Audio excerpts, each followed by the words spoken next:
Hola, soy Alejandro García. Bienvenidos a mi canal donde hablamos de todo sobre autos. Quédense conmigo y continuemos viendo este video para descubrir el tema de Aunque la hoy. batería de su coche pueda parecer sencilla, en realidad es bastante compleja e importante.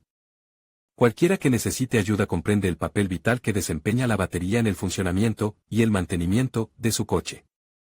Pero, ¿qué es la batería y cómo funciona? La respuesta no es tan sencilla como podría pensarse. ¿Cómo funciona una batería de coche? Hay mucha química dentro de una batería de coche, pero no te preocupes, dejaremos de lado las fórmulas confusas que usabas en el instituto. Así es como funciona una batería de plomo ácido tradicional. En términos sencillos, dos cables, uno negativo y otro positivo, conectan la batería al coche. El cable negativo se conecta a una toma de tierra común, mientras que el cable positivo conecta la batería al motor de arranque y a otros puntos necesarios del vehículo. Una batería de coche de 12 voltios contiene 6 celdas conectadas en serie. Las celdas están separadas entre sí por tabiques y la batería está llena de una solución de ácido sulfúrico y agua, electrolito. Cada celda contiene placas negativas, plomo, y positivas, dióxido de plomo, con separadores aislantes. La reacción química entre las placas y la solución ácida hace que los electrones fluyan de la placa negativa a la positiva, creando energía eléctrica. Cada célula produce unos 2,1 voltios a partir de la reacción química antes mencionada. Como las celdas están conectadas en serie, la batería produce unos 12,6 voltios. Este voltaje sale de la batería a través de los terminales de la batería. Los terminales de la batería se conectan a los cables de la batería, que a su vez se conectan al vehículo. Cuando se suministra corriente al vehículo, la batería empieza a descargarse. Esto significa que el ácido sulfúrico empieza a pasar del electrolito a las placas. El proceso de descarga hace que el electrolito empiece a perder ácido sulfúrico, por lo que la tensión de salida de la batería se reduce. Por esta razón, se utiliza un alternador para recargar la batería cuando el coche está en movimiento. La recarga de la batería elimina el ácido sulfúrico de las placas, restaurando el electrolito a una solución de resistencia normal.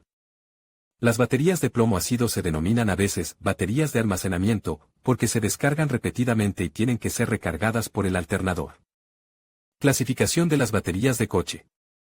Las baterías tienen varias clasificaciones, todas ellas referidas a la capacidad de la batería, es decir, la cantidad de energía eléctrica que la batería puede suministrar en determinadas condiciones. La capacidad depende principalmente del número de placas utilizadas dentro de las celdas de la batería. Las distintas capacidades de las baterías de coche incluyen amperios de arranque en frío, CCA. La clasificación CCA es el método más común de clasificación de baterías. Indica el número de amperios que una batería de 12 voltios puede suministrar durante 30 segundos a 0 grados de temperatura sin caer por debajo de 7,2 voltios. Amperios de arranque hace la clasificación de que indica el número de amperios que una batería de 12 voltios puede suministrar durante 30 segundos a 32 grados de temperatura sin caer por debajo de 7,2 voltios. La clasificación de K es esencialmente la misma que otro tipo de clasificación denominada amperios de arranque marino. Amperios hora. El amperio hora, un antiguo método de medición, indica cuántos amperios puede suministrar la batería durante un periodo de tiempo determinado. Capacidad de reserva. La capacidad de reserva es el tiempo, medido en minutos, que una batería de 12 voltios puede suministrar 25 amperios. Antes de caer por debajo de 10,5 voltios. Otro factor importante es el tamaño de la batería. El tamaño correcto del pack garantiza que la batería quepa físicamente dentro de un vehículo concreto. Puede encontrar el tamaño correcto para su aplicación consultando el manual del propietario.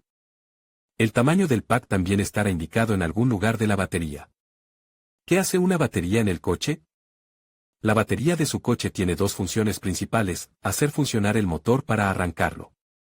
Suministrar energía eléctrica al vehículo cuando el alternador no proporciona suficiente potencia, o ninguna. La batería también actúa como condensador para atenuar las ondulaciones de la corriente y proteger los sensibles componentes electrónicos de a bordo del vehículo. Dos cables, uno negativo y otro positivo, conectan la batería al coche. El cable negativo se conecta a una toma de tierra común, mientras que el cable positivo conecta la batería al motor de arranque y a otros puntos necesarios del vehículo.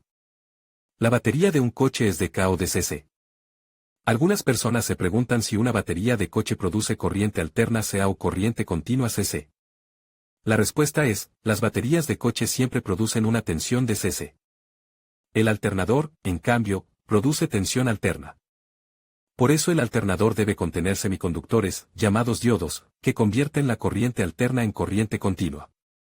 La diferencia entre la corriente alterna y la corriente continua es que la corriente continua fluye en una sola dirección, mientras que la corriente alterna invierte su sentido varias veces. Básicamente, una EFB es un tipo de batería inundada más robusta que una batería tradicional de plomo ácido. En conclusión, entender cómo funciona una batería de coche es fundamental para mantener el rendimiento de nuestro vehículo. Desde su papel esencial en el arranque del motor hasta su capacidad para alimentar los sistemas eléctricos, la batería es un componente clave que requiere atención y cuidado. Recuerda que un mantenimiento adecuado, como revisar los niveles de carga y limpiar los terminales, puede prolongar la vida útil de la batería y evitar sorpresas desagradables. Con esta información, estás mejor preparado para cuidar de tu coche y asegurarte de que siempre esté listo para la carretera.